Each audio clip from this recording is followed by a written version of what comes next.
సొంత ముద్ర వేసుకునేందుకు లోకేష్ తపన. ముఖ్యమంత్రి చంద్రబాబు నాయుడు వారసుడిగా రాజకీయ అరంగేటం చేసిన నారా లోకేష్ పనితీరుతో తనకంటూ సొంత ముద్ర వేసుకునేందుకు తపిస్తున్నారు. ముఖ్యంగా గతంలో వైఎస్ జగన్ ప్రభుత్వం విఫలమైందని టీడీపీ ఆరోపిస్తున్న రంగాలపై దృష్టి సారించాలని ఆయన అనుకుంటున్నారు.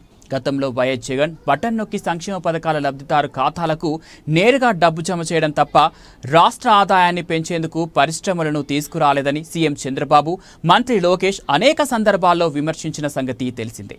ఈ నేపథ్యంలో ఈ నెల 20 నుంచి 5 రోజుల పాటు సీఎంతో పాటు లోకేష్ దావోస్ పర్యటన ప్రాధాన్యం సంతరించుకుంది.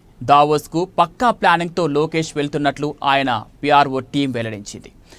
ప్రధానంగా రాష్ట్రానికి పెట్టుబడుల ఆకర్షణ, యువతకు ఉద్యోగాల కల్పనే లక్ష్యంగా చంద్రబాబుతో పాటు లోకేష్ ప్రపంచ ప్రసిద్ధిగాంచిన పారిశ్రామిక దిగ్గజాలతో సమావేశం అవుతారని సమాచారం. పెట్టుబడుల టాస్క్ ఫోర్స్ కమిటీ చైర్మన్, రాష్ట్ర విద్య, ఐటీ, ఎలక్ట్రానిక్ శాఖల మంత్రి నారా లోకేష్ ఈ నెల 20 నుంచి 24 వరకు దావోస్లో జరిగే వరల్డ్ ఎకనామిక్ ఫోరం సదస్సులో పాల్గొంటారు. షెడ్యూల్ ప్రకారం ప్రపంచవ్యాప్తంగా వివిధ దేశాలకు చెందిన 50 మందికి పైగా అంబాసిడర్లు, పారిశ్రామికవేత్తలతో మంత్రి భేటీ అవుతారు. మరీ ముఖ్యంగా ఏపీ పెవిలియన్లో ప్రసిద్ధిగాంచిన 30 మంది పారిశ్రామికవేత్తలతో ముఖాముఖి సమావేశంలో లోకేష్ పాల్గొని ఆంధ్రప్రదేశ్లో పెట్టుబడులకున్న అవకాశాలన్నీ వివరిస్తారు.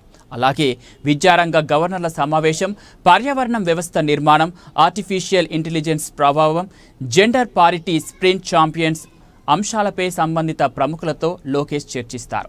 ఏపీలో పెట్టుబడులకు సానుకూలతలు, ప్రభుత్వం అందిస్తున్న ప్రోత్సాహకాల గురించి లోకేష్ పవర్ పాయింట్ ప్రజెంటేషన్ ద్వారా ఆకర్షించే ప్రయత్నం చేయనున్నట్లు ఆయన టీం వెల్లడించింది.